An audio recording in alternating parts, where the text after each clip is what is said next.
Louvado seja nosso Senhor Jesus Cristo, para sempre seja louvado. Seja bem-vindo mais uma vez ao canal Jesus é o Caminho.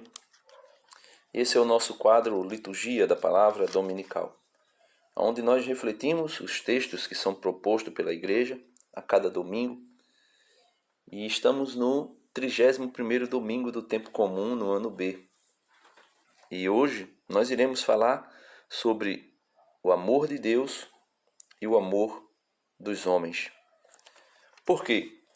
Porque no Evangelho de hoje, que é extraído de São Marcos, capítulo 12, versículos do 28b ao 30, fala do encontro de Jesus com um mestre da lei. Então vamos ver esse encontro e o que acontece, qual é o diálogo que Jesus tem com esse homem. Naquele tempo, um mestre da lei aproximou-se de Jesus e perguntou: qual é o primeiro de todos os mandamentos? Jesus respondeu: o primeiro é este: ouve, ó Israel. O Senhor nosso Deus é o único Senhor. Amarás o Senhor teu Deus de todo o teu coração, de toda a tua alma, de todo o teu entendimento e com toda a tua força. O segundo mandamento é este: amarás o teu próximo como a ti mesmo. Não existe outro mandamento maior do que estes. Então Jesus fala dos dois grandes mandamentos, os que resumem toda a lei. O primeiro, amar a Deus sobre todas as coisas. E o segundo, como Jesus falava diretamente com um judeu, amar o teu próximo como a ti mesmo. O mestre da lei disse a Jesus: muito bem, mestre. Na verdade, é como dissestes: Ele é o único Deus e não existe outro além dele. Amá-lo de todo o coração, de toda a mente e com toda a força é amar, e amar o próximo como a si mesmo é melhor do que todos os holocaustos e sacrifícios. Então veja, meus irmãos, e aqui Jesus viu que ele tinha respondido com inteligência e disse: tu não estás longe do reino de Deus. E ninguém mais tinha coragem de fazer perguntas a Jesus. Então veja, meus irmãos, que extraordinário é esse diálogo com esse mestre da lei. Algumas pessoas dizem que o apóstolo São Paulo, nas suas cartas, e outros apóstolos, como São Pedro, como São João, vamos dizer assim, que excluíram a lei, os mandamentos. E a gente pode ver nitidamente que eles não foram excluídos. Eles não foram abolidos. E Jesus deixa isso muito claro quando diz que aquele mestre da lei respondeu corretamente, respondeu bem, quando dizia que, na verdade, é como dissestes: Ele é o único Deus e não existe outro além dele. Amá-lo de todo o coração, de toda a mente e com toda a força, e amar o próximo como a si mesmo, é melhor do que todos os holocaustos e sacrifícios. E Jesus viu que ele tinha respondido com inteligência e disse: tu não estás longe do reino dos céus. Por que Jesus disse: tu não estás longe do reino dos céus? Porque aquele homem, ele observava os preceitos e observava com amor. Ele observava os preceitos, ele guardava os preceitos e guardava com amor. Com amor, ele dizia com toda a sua força, com todo o seu ser, com todo o seu coração, que não há outro Deus e que o Senhor é o único Deus. E ao mesmo tempo, ele também amava o seu próximo como a si mesmo. Porque senão, do contrário, Jesus não iria dizer: tu não estás longe do reino de Deus. Ah, Denis, então Jesus disse, tu não estás longe. Mas não disse que ele estava salvo. Não disse que ele já estava no reino. Verdade, meus irmãos, mas quando ele diz tu não estás longe, significa dizer que uma coisa faltava para aquele homem. E o que era? Reconhecer Jesus como o Senhor. Reconhecer Jesus como Redentor, como Salvador, como o único e eterno sacerdote. O único e eterno sumo sacerdote. Que é o que revela para nós a carta aos Hebreus, na segunda leitura de hoje. A carta aos Hebreus vem dar um testemunho de quem é Jesus na história da salvação, de quem é Jesus dentro do projeto salvífico de Deus. E veja, aquele homem, não estando longe do reino dos céus, então significava dizer que uma coisa faltava a ele, e era reconhecer que Jesus é o sumo e eterno sacerdote que nos salva. Veja o que diz o autor da carta aos Hebreus, Hebreus 7, 23 ao 28. Irmãos, os sacerdotes da antiga aliança sucediam-se em grande número, porque a morte os impedia de permanecer. Então, quando um morria, como acontece hoje na igreja católica, quando um bispo, um sacerdote, um bispo, um padre, morre, a igreja vai e ordena outro que tenha passado por todo o crivo ali do seminário, mas o ordena para suceder aquele que morreu. Assim foi com os 12 apóstolos, assim foram com os bispos que os precederam, e assim será até que Jesus volte. Mas alguém pode dizer, não é necessário mais sacerdote nenhum, porque só existe um sacerdote. Isto é verdade, mas esse único e eterno sacerdote, ele exerce o seu ministério sacerdotal por meio dos seus ministros, dentro da única igreja de Cristo. Então vejamos o que diz o autor da carta aos Hebreus. Eles morrem e por isso não permanecem.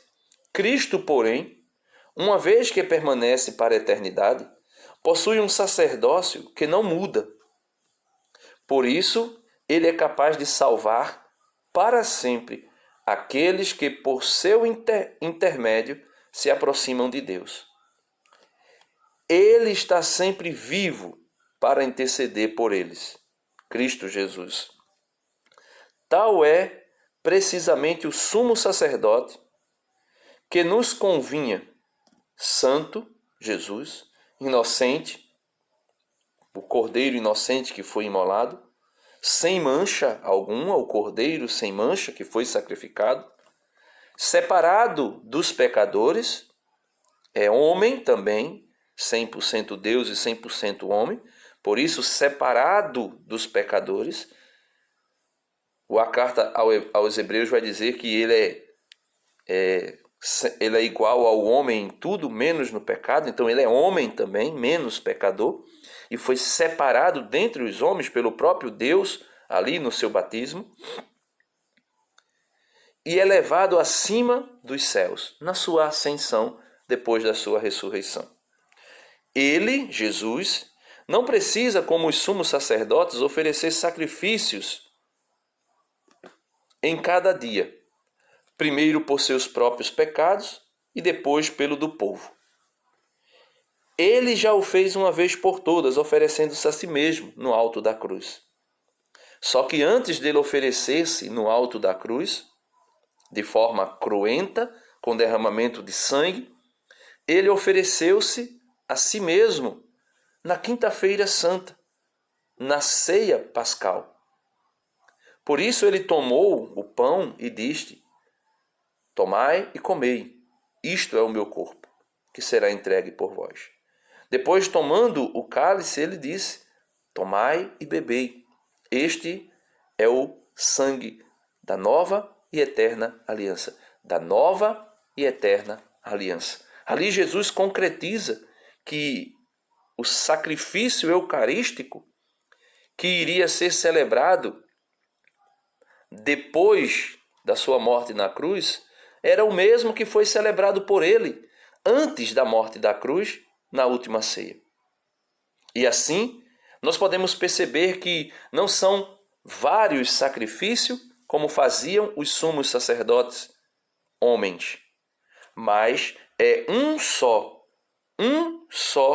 e eterno sacrifício que foi realizado por Cristo na última ceia, incruentamente, sem derramamento de sangue, e depois na cruz do Calvário, com derramamento de sangue.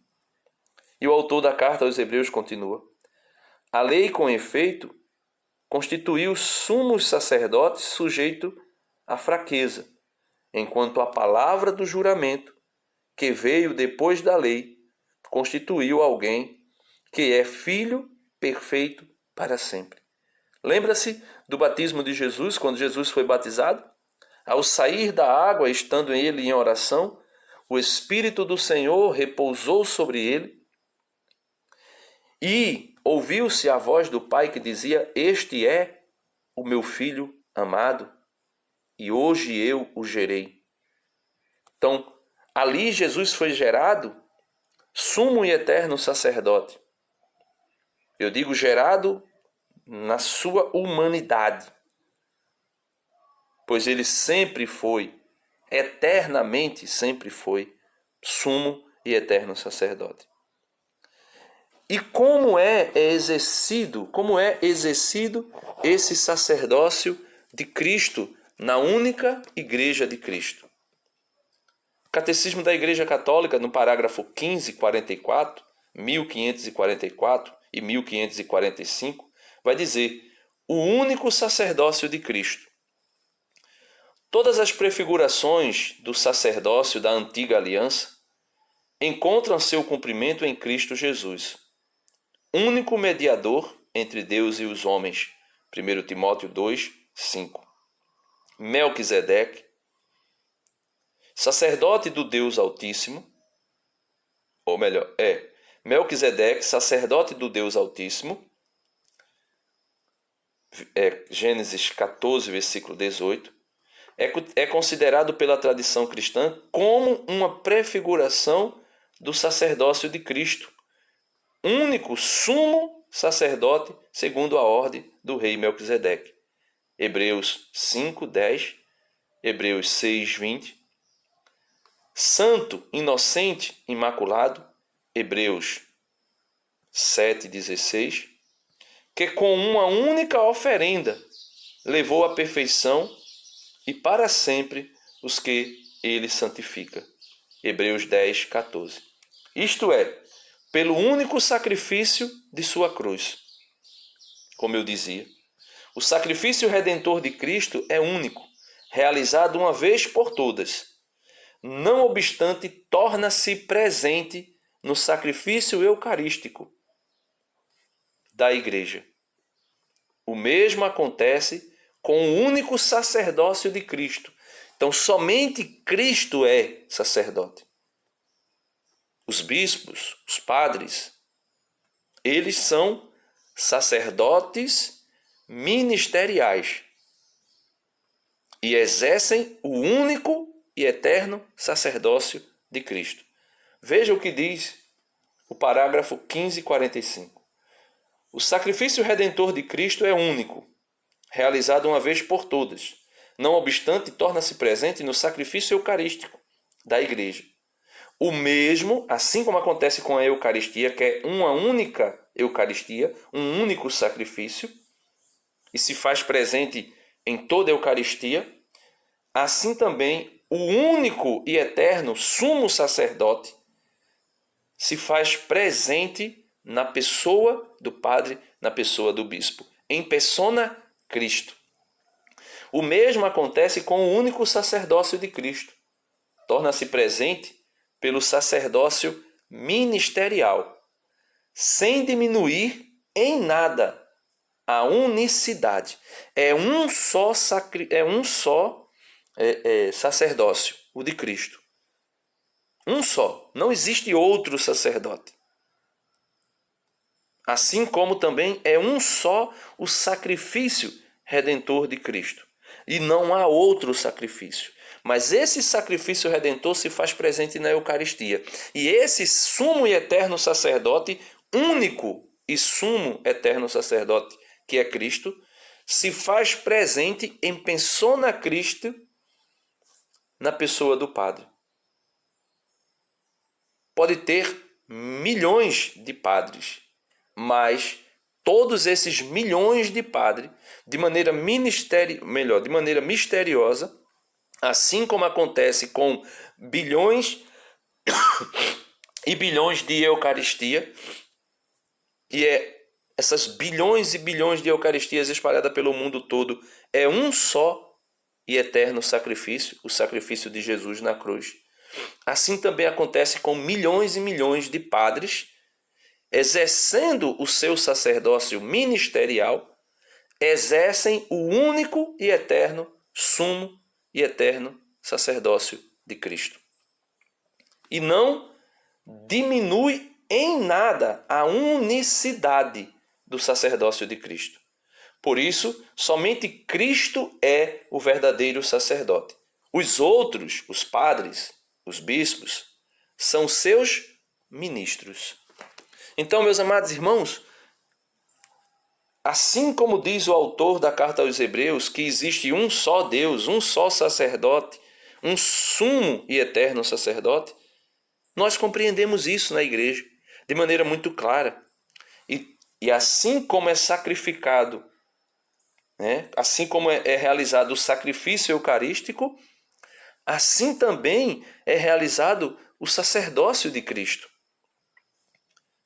Por isso nós precisamos confiar na palavra de Deus. Assim como Moisés pediu que o povo confiasse na palavra de Deus, na primeira leitura de hoje, do Deuteronômio 6, do 2 ao 6, aonde Moisés diz: Moisés falou ao povo dizendo: Temerás o Senhor teu Deus, observando durante toda a vida todas as suas leis e os seus mandamentos, que te prescrevo, a ti e a teus filhos e netos, a fim de que se prolongue os teus dias.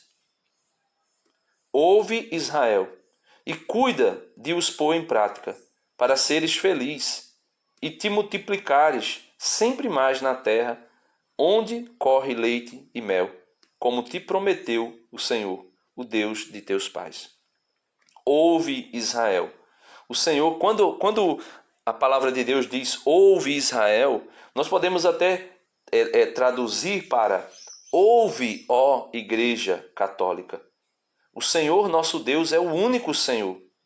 Amarás o Senhor teu Deus com todo o teu coração, com toda a tua alma e com todas as tuas forças, e trarás gravadas em teu coração todas estas palavras que hoje te ordeno. Por isso, meus irmãos, aquele mestre da lei do Evangelho estava próximo do reino dos céus. Estava próximo, não estava longe da salvação. Mas faltava uma coisa: reconhecer o único sacrifício, o sacrifício de Cristo. Ah, Denis, mas ele ainda não tinha visto Jesus sendo sacrificado. Mas lhe faltou reconhecer o único sacerdote, sumo e eterno sacerdote, o próprio Cristo. Por isso, que nós possamos pedir a Deus a graça de, como o salmista, no responsório de hoje, dizer para Jesus, nosso sumo e eterno sacerdote: Eu vos amo, ó Senhor, sois minha força, minha rocha, meu refúgio e meu salvador. Ó meu Deus, sois o rochedo que me abriga, minha força e poderosa salvação. Ó meu Deus, sois o rochedo que me abriga, sois meu escudo e proteção. Em vós eu espero. Invocarei o meu Senhor, a Ele a glória, e dos meus perseguidores sereis salvo. Viva o Senhor, bendito seja o meu Redentor, e louvado seja Deus, meu Salvador. Concedeis ao vosso Rei grandes vitórias, e mostrais misericórdia ao vosso ungido. Aleluia, aleluia, aleluia. Deus abençoe você, que você possa colocar em prática esse primeiro mandamento, que é amar a Deus sobre todas as coisas, e o segundo, amar o seu próximo como a si mesmo, guardando aquilo que foi dito pelo único, sumo, eterno e sacerdote, Jesus Cristo. Dá uma curtida no vídeo, se inscreva no canal se você ainda não é inscrito, compartilhe os conteúdos. Vamos fazer com que o YouTube mostre para outras pessoas o nosso conteúdo, se você der a relevância que ele precisa. Deus abençoe. Um abraço, fica na paz.